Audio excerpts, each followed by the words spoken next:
Good morning students. Molecular basis of inheritance हा chapter आपला सुरू आहे. त्याच्यामध्ये DNA हा मुद्दा आपला सुरू आहे. लास्ट लेक्चरला आपण DNAचे फंक्शनचे 2 टाईप बघितले होते. पहिला टाईप आहे फंक्शनचा हेट्रोकॅटॅलिटिक फंक्शन आणि दुसरा टाईप आहे ऑटोकॅटॅलिटिक function.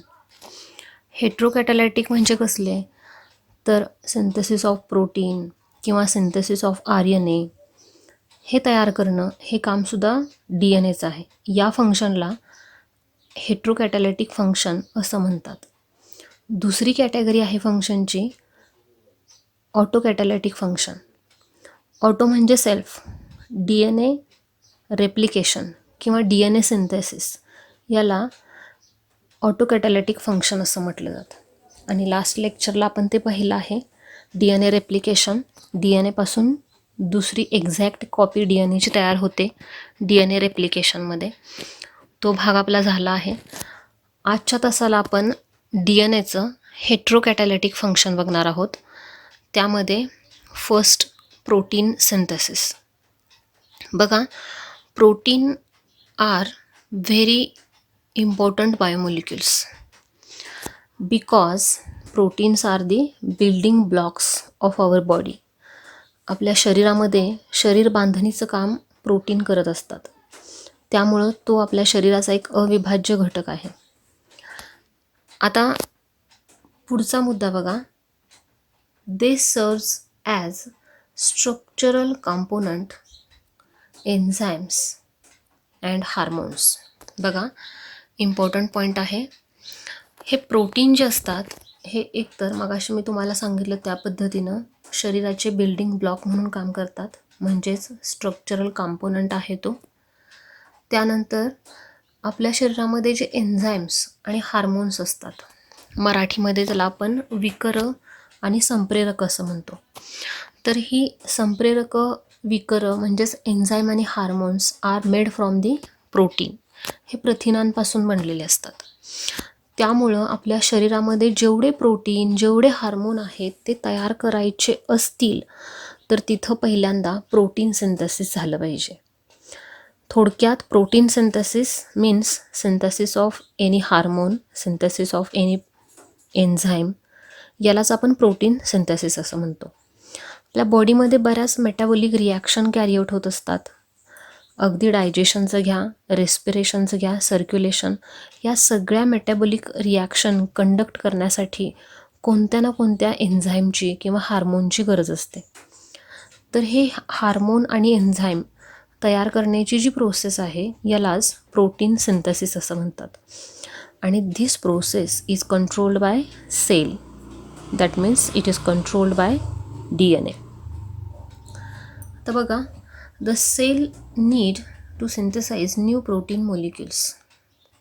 The process of protein synthesis includes transcription and translation.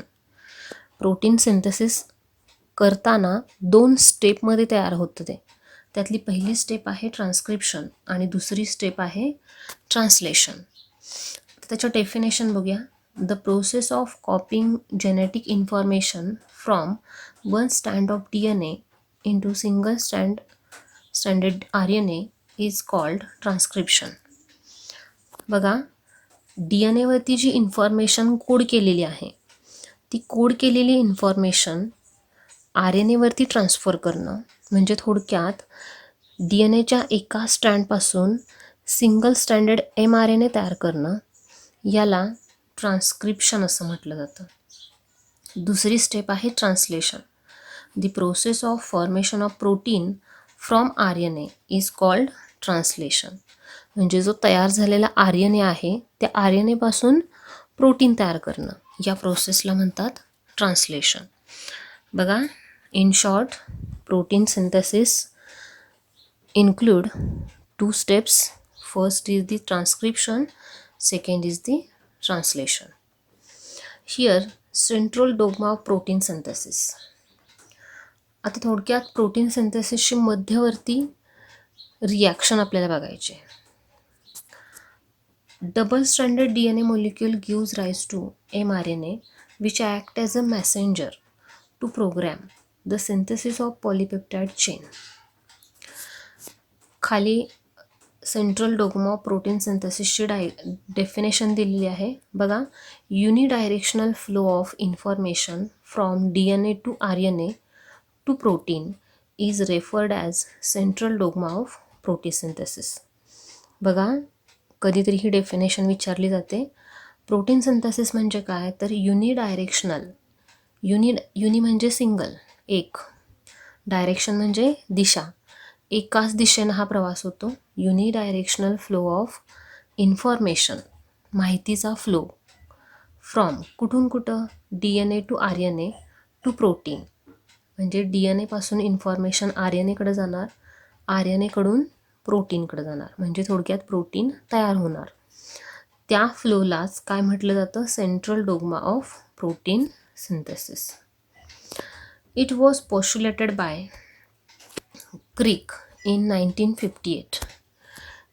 हा जो सेंट्रल डोग्मा आहे, मध्यवर्ती कल्पना आहे प्रथिन निर्मिती करायची, ही रिॲक्शन जी आहे, ही रिॲक्शन किंवा ही कन्सेप्ट क्रिक यांनी मांडली 1958मध्ये. इथं शॉर्टमध्ये रिॲक्शन दिलेली आहे बघा. DNA पासून mRNA तयार होतो, त्या प्रोसेसला ट्रान्स्क्रिप्शन असं म्हणतात. आणि mRNA पासून पॉलिपेप्टाइड म्हणजेच पॉली मीन्स मेनी, पेप्टाइड म्हणजे प्रोटीनचे युनिट. तर हे जे युनिट आहेत ते एकत्र येऊन प्रोटीन तयार होतात, त्याला ट्रान्सलेशन असं म्हणतात. म्हणजे थोडक्यात 2 स्टेप आहेत, ट्रान्स्क्रिप्शन आणि ट्रान्सलेशन. या 2 स्टेपमध्ये प्रोटीन सिंथेसिस केलं जातं. थोडक्यात हा फ्लो इन्फॉर्मेशनचा DNA पासून mRNAकडे जातो आणि mRNAकडून प्रोटीनकडे जातो. हे झालं central dogma of protein synthesis. आता हे जे सेंट्रल डोग्मा आहे प्रोटीन सिंथेसिसचा, याच्यामध्ये एक रिसेंट रिसर्च झाला. तो रिसर्च टेमिन आणि बाल्टिमोर या 2 सायंटिस्टनी केला. त्याच्यामध्ये त्यांनी थोडासा बदल केला आहे. तो कुठला, the present concept of central dogma in retroviruses. Retroviruses म्हणजे व्हायरसचा एक ग्रुप आहे, ऑर रायबोव्हायरसेस. तर या व्हायरसमध्ये काय होतं, तर रिव्हर्स ट्रान्स्क्रिप्शन ही प्रोसेस घडून येते. आता रिव्हर्स ट्रान्स्क्रिप्शन म्हणजे काय, तर थोडक्यात या डायग्रॅममध्ये आपल्याला दिसेल ते रिव्हर्स ट्रान्स्क्रिप्शन म्हणजे mRNA पासून DNA तयार होणं किंवा RNA पासून DNA तयार होणं, याला रिव्हर्स ट्रान्स्क्रिप्शन असं म्हणतात. उलट दिशेनं ही रिॲक्शन होते. आता जनरली DNA पासून mRNA तयार होतो, बरोबर. या प्रोसेसला आपण काय म्हणतोय, ट्रान्स्क्रिप्शन. पण रिव्हर्स ट्रान्स्क्रिप्शनमध्ये काय होतंय, mRNA पासून DNA तयार होते. या रिॲक्शनला आपण काय म्हणतोय, रिव्हर्स ट्रान्स्क्रिप्शन. आणि ही प्रोसेस टेमिन आणि बाल्टिमोर या 2 सायंटिस्टच्या टीमने सांगितली. आता हे जे व्हायरस आहेत, जास्त डिटेलमध्ये इथं आपण बघणार नाही आहोत, पण हे जे रिट्रोव्हायरस ग्रुप आहे त्यामध्ये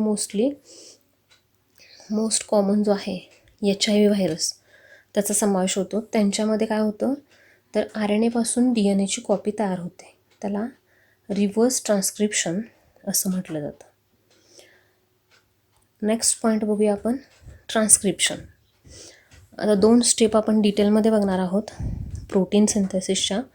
पहिली स्टेप आहे ट्रान्स्क्रिप्शन आणि दुसरी स्टेप आहे translation. First point, during transcription information of only 1 strand of DNA is copied into RNA with the help of RNA polymerase enzyme. बघा, DNA is a double helix structure किंवा 2 स्ट्रँडपासून तयार होणारं हे structure आहे. त्या 2 स्ट्रँडपैकी फक्त एकाच स्ट्रँडचा वापर प्रोटीन सिंथेसिस करण्यासाठी केला जातो. Transcription takes place in nucleus in eukaryotes, whereas translation occurs in cytoplasm. Position बघा, ट्रान्स्क्रिप्शन आणि ट्रान्सलेशन ह्या 2 स्टेप आहेत वेगवेगळ्या, आणि त्या 2 वेगवेगळ्या ठिकाणी घडून येतात.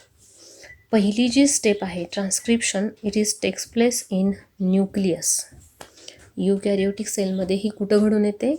न्यूक्लियसमध्ये घडून येते, कारण न्यूक्लियस हा एक स्पेशल ऑर्गॅनली आहे विथ वेल ऑर्गनाइज्ड मेम्ब्रेन. बरोबर.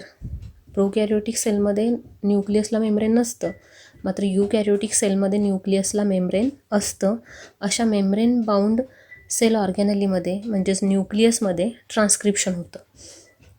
थोडक्यात DNA हा न्यूक्लियसमध्ये प्रेझेंट असतो. DNAपासून RNA म्हणजेच mRNA तयार होतो. ही प्रोसेस चालते न्यूक्लियसमध्ये.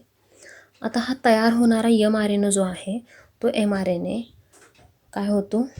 सायटोप्लाझममध्ये ट्रान्सफर केला जातो आणि त्यानंतर सायटोप्लाझममध्ये दुसरी स्टेप घडून येते, ती आहे ट्रान्सलेशन. बरोबर. त्यामुळंच translation occurs in cytoplasm. The DNA transfer information from mRNA which moves to ribosomes.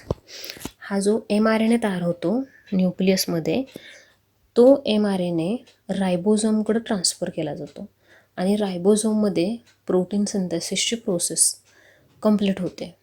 Last 11th स्टँडर्डमध्ये आपण ऑर्गॅनलीज बघितलेत, त्यामध्ये एकदा मी सांगितलं होतं तुम्हाला की ribosomes are called protein factory because proteins are synthesised into the ribosome. Actual protein तयार कुठं होतात? रायबोझोममध्ये. DNAपासून ती इन्फॉर्मेशन आणली जाते. थोडक्यात DNAपासून रेसिपी आणली जाते प्रोटीन कसा तयार करायचा, आणि ॲक्च्युअल प्रोटीन तयार कुठं होतात? रायबोझोमजवळ. त्यामुळं ribosomes are called factory of protein. Transcription occurs in the nucleus during G1 and G2 phase of cell cycle. Cell सायकलच्या स्टेज तुम्हाला माहीत आहेत, S फेज, G1, G2 आणि M फेज. त्यामध्ये G1 आणि G2 गॅप 1 आणि गॅप 2 फेज जे आहेत त्यामध्ये काय होतं? Transcription occurs. DNA has promoter and terminator sites. DNAला 2 साईट असतात. एक साईटला म्हणतो प्रमोटर, दुसऱ्याला म्हणतो terminator. Transcription starts at promoter site and stops at terminator site. थोडक्यात प्रमोटर म्हणजे सुरुवात म्हणायचं आणि टर्मिनेटर म्हणजे शेवट. तर ट्रान्स्क्रिप्शन सुरुवात कुठं होते? प्रमोटर साईटला सुरुवात होते ट्रान्स्क्रिप्शनची, आणि त्याचा शेवट कुठं होतो? टर्मिनेटर साईटला. पुढं डायग्रॅममध्ये बघणार आहोत आपण. Next, process of transcription in both prokaryotes and eukaryotes involve 3 stages. बघा, आता ही प्रोटीन सिंथेसिसची पहिली फेज आहे ट्रान्स्क्रिप्शन. या ट्रान्स्क्रिप्शनच्या फेजमध्ये पुन्हा 3 स्टेप आहेत. पहिली initiation, then elongation and termination. तर ट्रान्स्क्रिप्शन हे 3 स्टेपमध्ये घडून येतं, इनिशिएशन, इलॉंगेशन अँड टर्मिनेशन. आता या स्टेप बघूया आपण. सुरुवातीला एक मुद्दा आहे ट्रान्स्क्रिप्शन युनिट. ट्रान्स्क्रिप्शन युनिट कुणाला म्हणायचं? Each transcribed segment of DNA is called transcription unit. तुम्हाला सगळ्यांना माहीत आहे की DNA हा डबल स्टँडर्ड आणि लॉंग स्ट्रक्चर आहे. बरोबर. तर याच्यावरती बरेचसे सेगमेंट असतात. त्या सेगमेंटला आपण जीन असं म्हणतो. बरोबर. तर असा जो प्रत्येक सेगमेंट जो आहे की जो ट्रान्स्क्राईब करायचा आहे. ट्रान्स्क्राईब म्हणजे काय? मगाशीच मी तुम्हाला सांगितलं DNAपासून mRNA तयार होतो. तर या प्रोसेसला आपण ट्रान्स्क्रिप्शन म्हणतो. तर असा ट्रान्स्क्रिप्शनसाठी लागणारा जो सेगमेंट आहे DNAवरचा, त्या सेगमेंटला आपण काय म्हणतोय? Transcription unit. बरोबर. असे बरेच ट्रान्स्क्रिप्शन युनिट DNAवरती प्रेझेंट असतात. It consist of promoter, structural gene and terminator. मग प्रमोटर आणि टर्मिनेटर तर मग अशा आपण बघितलंच की कशाला, जिथं ट्रान्स्क्रिप्शनला सुरुवात होते त्याला प्रमोटर म्हणायचं आणि जिथं शेवट होतो त्याला टर्मिनेटर म्हणायचं. आणि जो मधला भाग आहे ज्याचं ॲक्च्युअल mRNA तयार करण्यासाठी वापर केला जातो त्याला म्हटलं जातं स्ट्रक्चरल जीन. बरोबर. तर हे बघितले आपण ऑलरेडी. तरी promoter it is DNA sequence that provide binding site for enzyme RNA polymerase. RNA polymerase it is enzyme which is used for the transcription initiation. तर ते एन्झाईम बाइंड करण्यासाठी प्रमोटर साईट असते. प्रमोटर हा actually DNA वरचा sequence आहे. या सिक्वेन्सला RNA polymerase enzyme काय होतं, बाइंड होतं. आणि हे बाइंड होण्यासाठी बाइंडिंग साईट कोण प्रोव्हाइड करतं, प्रमोटर प्रोव्हाइड करतो. आता RNA polymerase bind to specific promoter, याच्यामध्ये स्पेसिफिसिटी असते. म्हणजे एखादा प्रमोटर एखाद्या ह्याच्यासाठी RNA पॉलिमरेजसाठी स्पेसिफिक असतो. It is present towards 5' end. हा कुठं प्रेझेंट असतो, it is present towards 5' end. In prokaryotes the enzyme recognizes the promoter by its sigma factor subunit. आता प्रोकॅरियोटिक सेलमध्ये हा जो एन्झाईम आहे किंवा प्रमोटर आहे तो रेकग्नाइज करण्यासाठी एक सिग्मा फॅक्टर असतो. एक फॅक्टर आहे त्या RNA पॉलिमरेजमध्ये, त्याच्यावरून तो प्रमोटर साईट काय करतो, रेकग्नाइज करतो. Then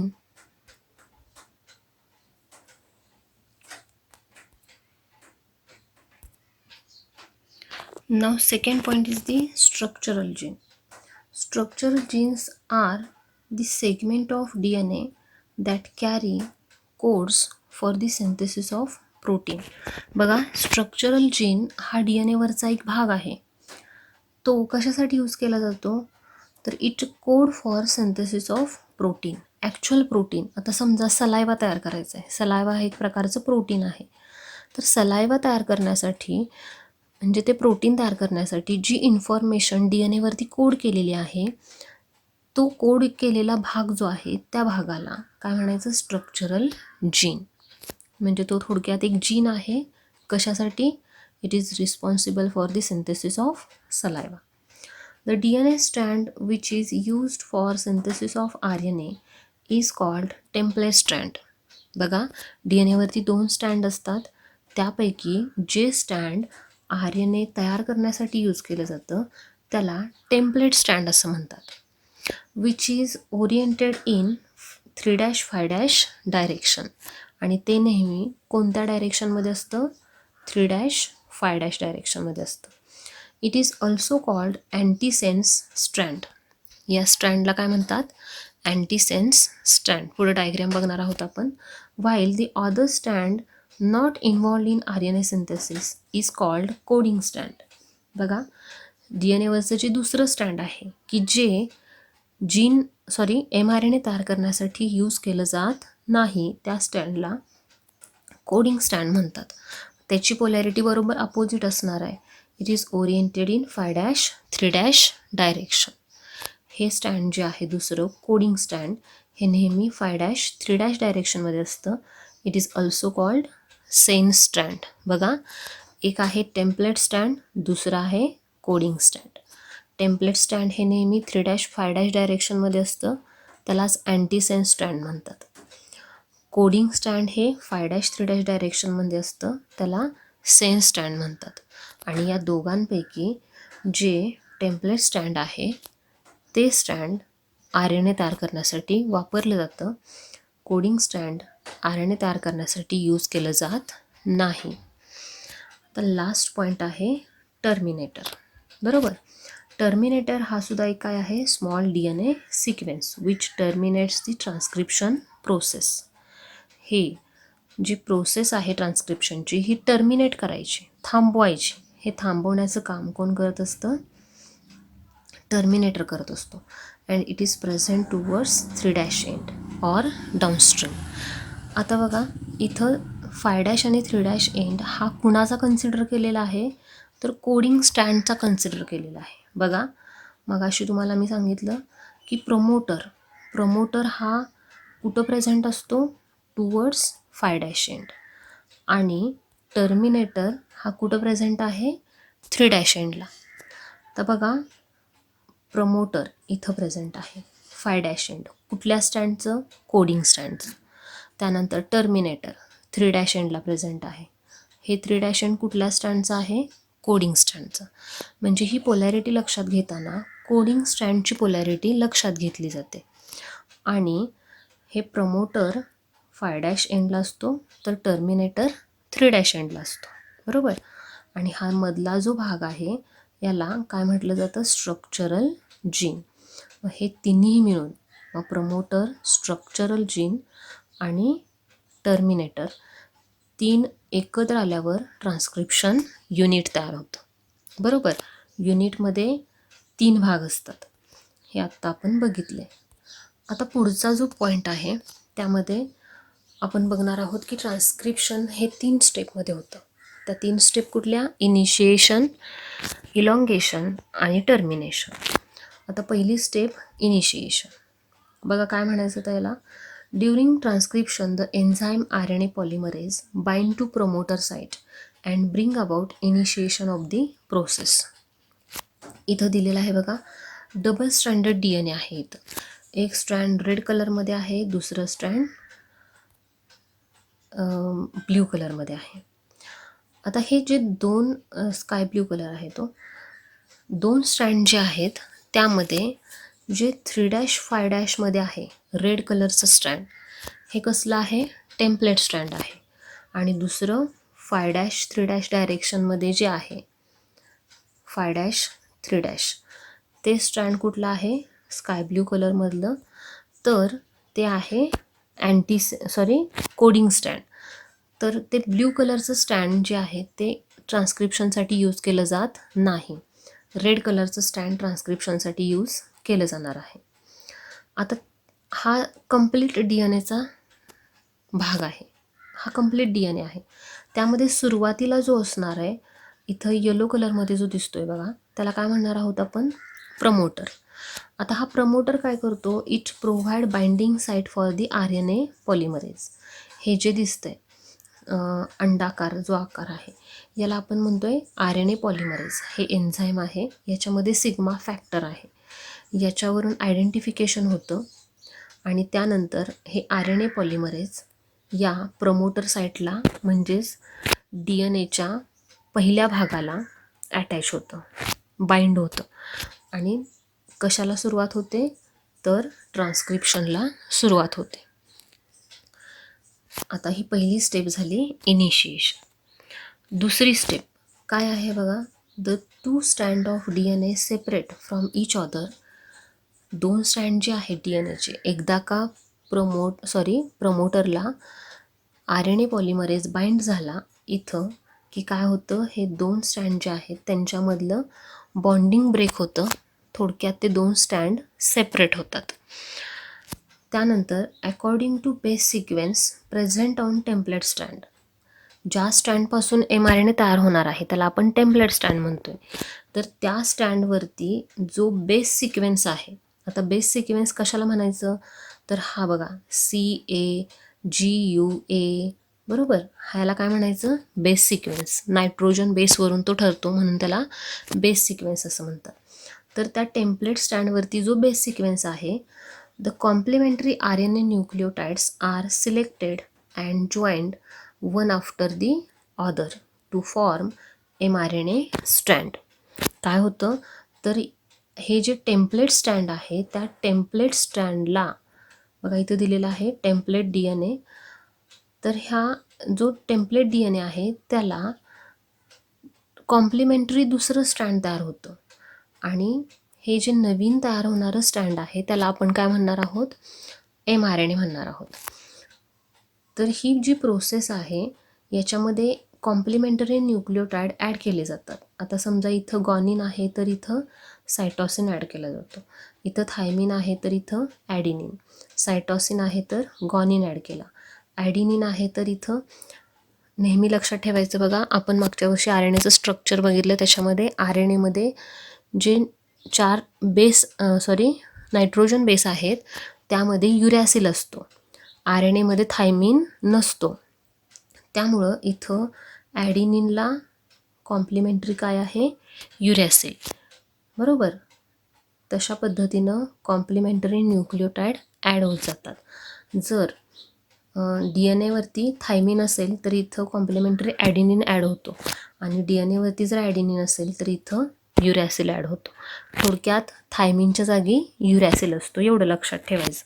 तर इथं हे सगळे जे कॉम्प्लिमेंटरी न्यूक्लियोटाईड आहेत ते ॲड होत जातात आणि टोटल जो स्ट्रक्चरल जीन आहे तेवढ्या लांबीचा mRNA तयार होतो. यालाच आपण काय म्हणतो, इलॉंगेशन, बरोबर.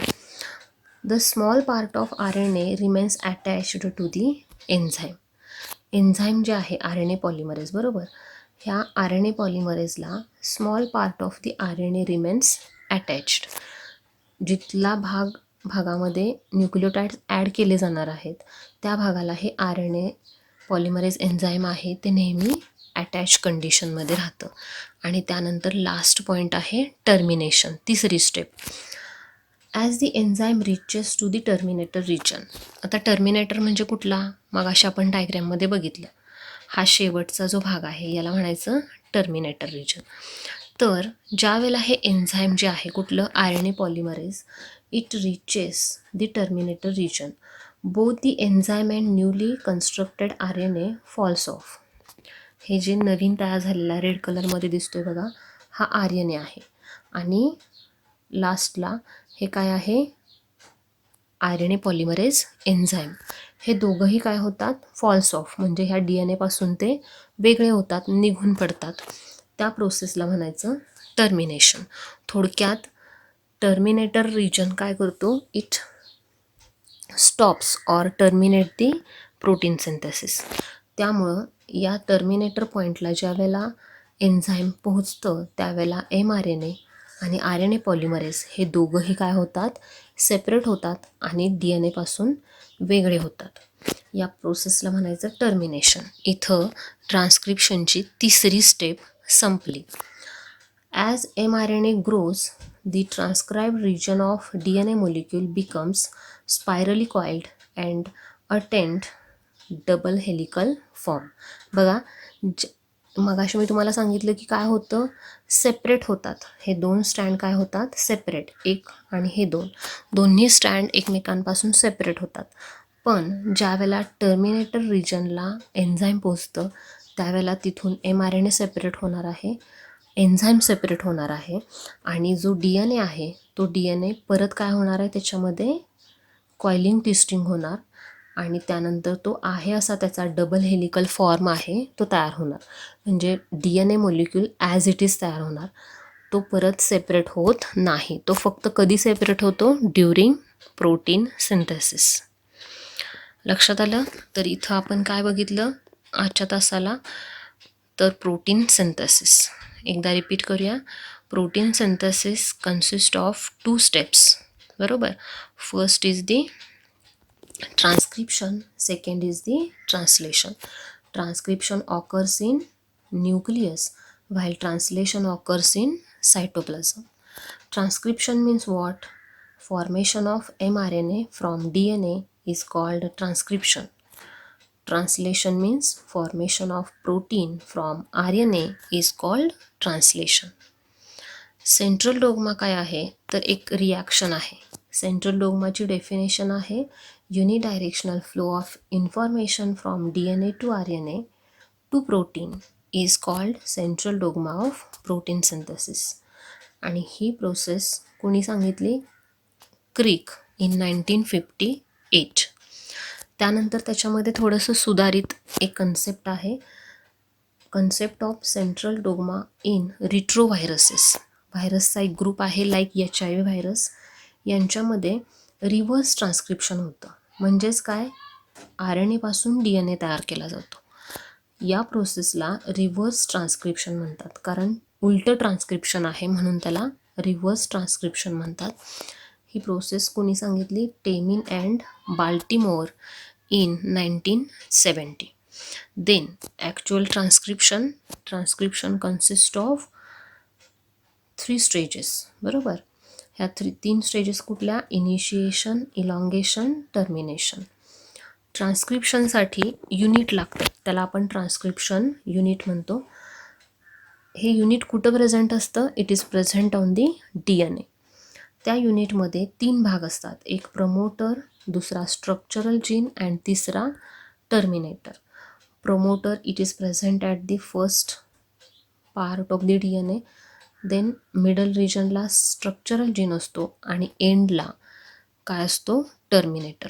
थोडक्यात स्ट्रक्चरल जीनच्या सुरुवातीला प्रमोटर आणि शेवटी टर्मिनेटर असतो. आता या DNA स्ट्रँडवरती 2 स्ट्रँड असतात, एकाला टेम्पलेट स्ट्रँड म्हणायचं, दुसऱ्याला कोडिंग स्ट्रँड म्हणायचं. ज्या स्ट्रँडपासून प्रोटीन तयार होणार आहे त्याला, किंवा अगोदर RNA तयार होणार आहे, तर ज्या DNAच्या स्ट्रँडपासून RNA तयार होणार आहे त्या स्ट्रँडला टेम्पलेट स्ट्रँड म्हणायचं, तर दुसऱ्या स्ट्रँडला कोडिंग स्ट्रँड म्हणायचं. टेम्पलेट स्ट्रँडची पोलॅरिटी ही नेहमी 3'5' डायरेक्शनमध्ये असते, तर कोडिंग स्ट्रँडची पोलॅरिटी 5'3' डायरेक्शनमध्ये असते. स्ट्रँड कुठला आहे? टेम्पलेट स्ट्रँड यूज केलं जातं, त्याला कॉम्प्लिमेंटरी स्ट्रँड तयार होतं, त्यामुळे जे तयार होणारा RNA आहे तो सेम टू सेम कसा असणार आहे? कोडिंग स्ट्रँडसारखा तयार होतो, म्हणजेच त्याची पोलॅरिटी 5'3' डायरेक्शनमध्ये असते तयार होणाऱ्या mRNAची. आता 3 स्टेप आपण बघितल्या. Transcription consist of 3 steps. First is the initiation. यामध्ये काय होतं? तर ड्युरिंग इनिशिएशन हा जो RNA पॉलिमरेज आहे it binds to promoter site of the DNA आणि स्टार्ट्स इनिशिएशन. त्यानंतर इलॉंगेशन. इलॉंगेशन म्हणजे थोडक्यात mRNA इलॉंगेट होत जातो. कसा इलॉंगेट होणार? तर जे टेम्पलेट स्टँड आहे त्या टेम्पलेट स्टँडवरती जे बेस पेअर आहेत त्याला कॉम्प्लिमेंटरी बेस पेअर ॲड होत जातात आणि एक बेस पेअर असणारा एक स्ट्रँड तयार होतं, त्याला आपण mRNA म्हणतो. हे सगळं होत असताना RNA पॉलिमरेज हा बाइंड कंडिशनमध्ये असतो. कुणाला? mRNAला. त्यानंतर when this RNA polymerase enzyme reaches the terminator region, शेवटच्या भागाला ज्यावेळेला पोहोचतो त्या स्ट्रक्चरल जीनच्या, त्यावेळेला RNA polymerase enzyme and formed mRNA falls off. They are separated from each other. आणि त्यानंतर हा जो DNA आहे त्या DNAचे 2 स्टँड एकमेकांभोवती कॉईल आणि ट्विस्ट होतात आणि ओरिजिनल जो DNAचा फॉर्म आहे तो तयार होतो. त्यानंतर नेक्स्ट पॉईंट आहे बघा, in bacteria mRNA does not require any processing because it has no introns. आता मुद्दा काय आहे की जे प्रोकॅरियोटिक सेल आहे त्या प्रोकॅरियोटिक सेलमध्ये सुद्धा प्रोटीन सिंथेसिस होत असतं, त्यामध्ये सुद्धा ट्रान्स्क्रिप्शन होणार आहे आणि जो mRNA तयार होणार आहे त्याला फर्दर प्रोसेस करायची गरज नसते. का? कारण त्याच्यामध्ये इंट्रॉन्स नसतात. आता थोडक्यात इंट्रॉन म्हणजे काय? तर non functional part of the mRNA. mRNAवरती जो काम नसणारा भाग आहे त्याला इंट्रॉन असं म्हटलं जातं. तर हा पार्ट प्रोकॅरियोटिक सेलच्या mRNAमध्ये ॲड होत नाही. मात्र युकॅरियोटिक सेलमध्ये असा भाग ॲड होतो, इंट्रॉन ॲड असतात, त्यामुळं तिथं त्या mRNAला फर्दर प्रोसेसिंग करण्याची गरज असते. आता बघा, इथं RNA पॉलिमरेज एन्झाईमचे 3 प्रकार आपण बघतोय युकॅरियोटिक सेलमधले. In eukaryotes there are 3 types of RNA polymerase. हे 3 टाईप कुठले? बघा, ऑब्जेक्टिव्हच्या दृष्टीने महत्त्वाचे आहेत. RNA polymerase first, RNA polymerase second and RNA polymerase third. तिघांची कामं वेगवेगळी आहेत. RNA पॉलिमरेज फर्स्ट काय करतं? It transcribes rRNA. जे RNAचे 3 प्रकार आहेत, mRNA, rRNA आणि tRNA. हे तिन्ही प्रकारचे RNA तयार कोण करतं? DNA पासून हे तिन्ही प्रकारचे RNA तयार होतात. तर त्यामध्ये ज्या वेळेला rRNA तयार व्हायचा असतो त्यावेळेला एन्झाईम कुठलं असतं? RNA polymerase first. ज्या वेळेला mRNA तयार होणार आहे, म्हणजे आत्ताची जी प्रोसेस आपण बघितली ट्रान्स्क्रिप्शनची, त्या प्रोसेससाठी RNA polymerase second enzyme required असतं. आणि तिसरा जो टाईप आहे RNAचा tRNA, त्याला आपण ट्रान्सफर आर एन ए म्हणतो आहे. तो आर एन ए तयार होताना R N A polymerase third important आहे.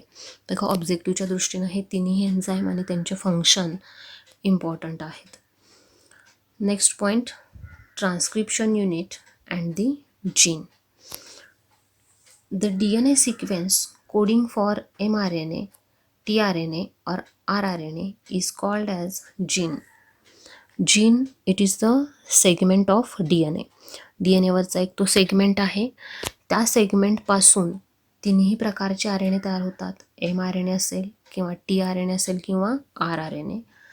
त्या भागाला आपण काय म्हणतोय, जीन असं म्हणतोय. त्यानंतर पुढचा भाग काय आहे बघा, cistron it is a segment of DNA coding for polypeptide. आता ह्या सगळ्या कन्सेप्ट आहेत, छोट्या छोट्या टर्म लक्षात ठेवा. सिस्ट्रॉन कशाला म्हणायचं, तर it is a segment of DNA. DNAवरचा एक तो सेगमेंट आहे कोडिंग फॉर पॉलिपेप्टाईड. पॉलिपेप्टाईड म्हणजे प्रोटीन. प्रोटीन तयार करण्यासाठी कोड करणारा जो DNAचा भाग आहे त्याला सिस्ट्रॉन असं म्हणायचं. कालची कन्सेप्ट बघा, a single structural gene in transcription unit is said to be monocistronic. बरोबर, मोनो मीन्स एकच सिस्ट्रॉन जर असेल त्या ट्रान्सक्रिप्शन युनिटमध्ये, मगाशी आपण बघितलं ट्रान्सक्रिप्शन युनिट म्हणजे कुठला भाग, प्रमोटर आणि टर्मिनेटरच्या मधला भाग. तर त्या ट्रान्सक्रिप्शन युनिटमध्ये जर एकच सिस्ट्रॉन असेल तर त्याला आपण मोनोसिस्ट्रॉनिक असं म्हणतो. Whereas long segment of DNA having set of various structural gene in one transcription unit is referred polycistronic. जर त्या ट्रान्सक्रिप्शन युनिटमध्ये एकापेक्षा जास्त सिस्ट्रॉन किंवा जीन असतील, स्ट्रक्चरल जीन, तर त्याला आपण काय म्हणणार आहोत, पॉलिसिस्ट्रॉनिक. बरोबर. Next, structural gene in eukaryotes having interrupted non coding sequence called introns.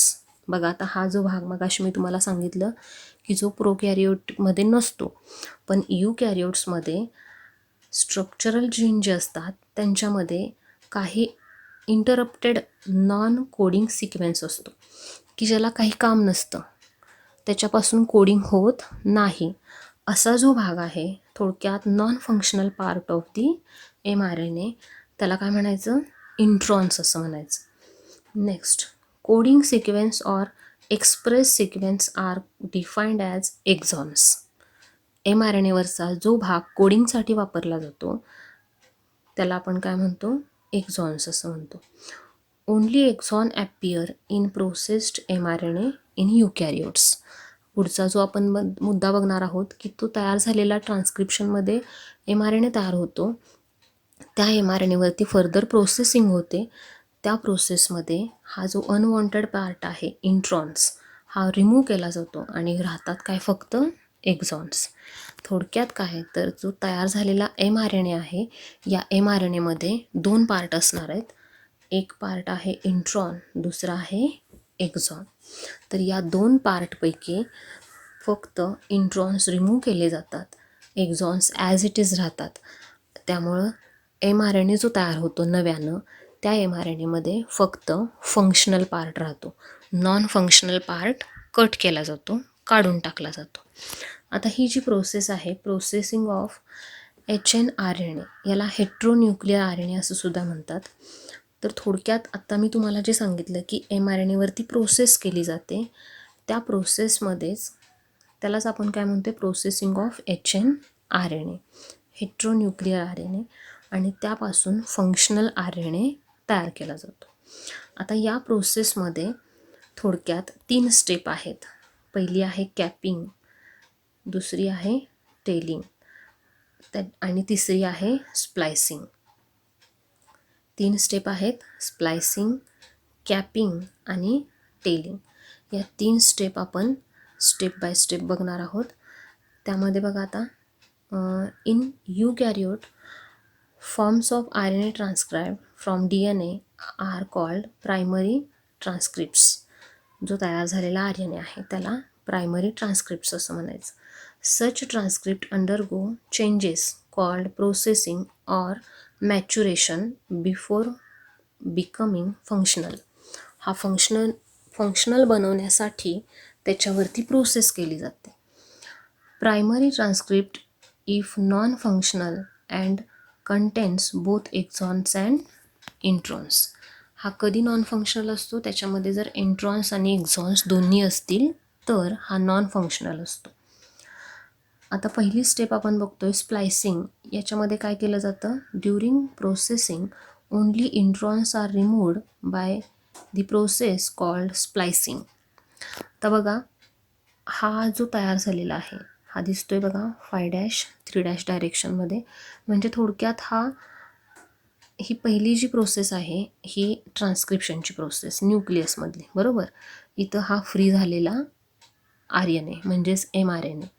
या mRNAमध्ये 2 भाग दिसतात. एक येलो कलरमध्ये दिसतोय त्याला एक्झॉन म्हणायचं आणि जो ऑरेंज कलरमध्ये दिसतोय त्याला इंट्रॉन म्हणायचं, बरोबर. आता हे इंट्रॉन जे असतात ते कसे असतात? नॉन फंक्शनल, त्यामुळे ते काढून टाकले जातात. मग खालचा जो भाग राहिला आहे तो फक्त कसला राहिला आहे? एक्झॉनचा. इथं इंट्रॉन्स सगळे काढून टाकले. त्याच प्रोसेसला आपण काय म्हणतोय? Splicing. It is the first step of processing of RNA. RNAच्या प्रोसेसमधली ही पहिली स्टेप आहे स्प्लायसिंग. यामध्ये काय केलं? इंट्रॉन्स सगळे काढून टाकले. आता त्यानंतर दुसरी स्टेप बघा, exons are joined in definite sequence by DNA ligase enzyme. चिटकवण्यासाठी नेहमी लायगेज एन्झाईम यूज केलं जातं. नेहमी लक्षात ठेवायचं, DNA जर 2 भाग जोडायचे असतील तर DNA लायगेज एन्झाईम लागतं. एकदा का हे इंट्रॉन्स काढून टाकले की जो राहिलेला भाग आहे एक्झॉनचा तो एकमेकांना जोडला जातो DNA लायगेज एन्झाईमच्या मदतीनं. आता heterogeneous nuclear RNA undergo process of capping and telling. म्हणजे राहिलेल्या 2 स्टेप, दुसरी स्टेप आहे कॅपिंग आणि तिसरी आहे टेलिंग. आता थोडक्यात कॅप आणि टेल असा अर्थ घ्यायचा.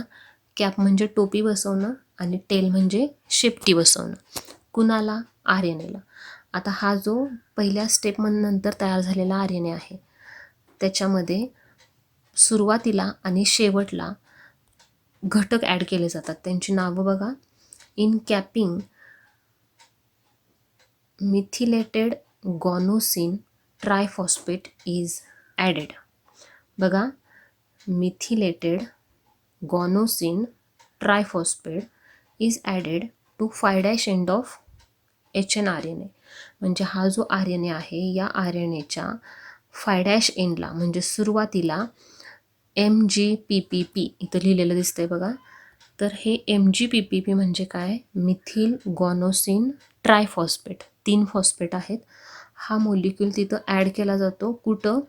3' एंड ऑफ RNA. याला म्हणतात कॅपिंग. आणि तिसरी स्टेप आहे टेलिंग. तिसरी स्टेप बघा, आता कॅपिंगमध्ये काय केलं आपण? मिथिल गॉनोसिन ट्रायफॉस्फेट ॲड केलं आणि त्यानंतर तिसऱ्या स्टेपमध्ये टेलिंगमध्ये टेल ॲड केली जाते. थोडक्यात त्यामध्ये पॉली ॲडिनिलेशन, बघा लक्षात ठेवा, पॉली ॲडिनिलेशन. थोडक्यात हा एक रेसिड्यू आहे, पॉली ॲडिनिलेट रेसिड्यू असं म्हटलं जातं याला. तर it is added at 3' end of the RNA. RNAच्या 3' एंडला हा पॉली ॲडिनिलेट रेसिड्यू ॲड केला जातो. त्याला पॉली ॲडिनिलेशन असं म्हटलं जातं. तर थोडक्यात कॅप बसवली आणि टेल म्हणजे शेपटी बसवली आणि त्यानंतर it is the fully processed HNRNA now called mRNA. म्हणजे थोडक्यात RNA तयार झाला की त्याला लगेच mRNA म्हणायचं नाही. त्याच्यावरती जर प्रोसेस केली आणि तो फंक्शनल बनवला की मग त्याला काय म्हणायचं? mRNA. ठीक आहे. तर इथं आपण आता थांबूया. थँक्यू.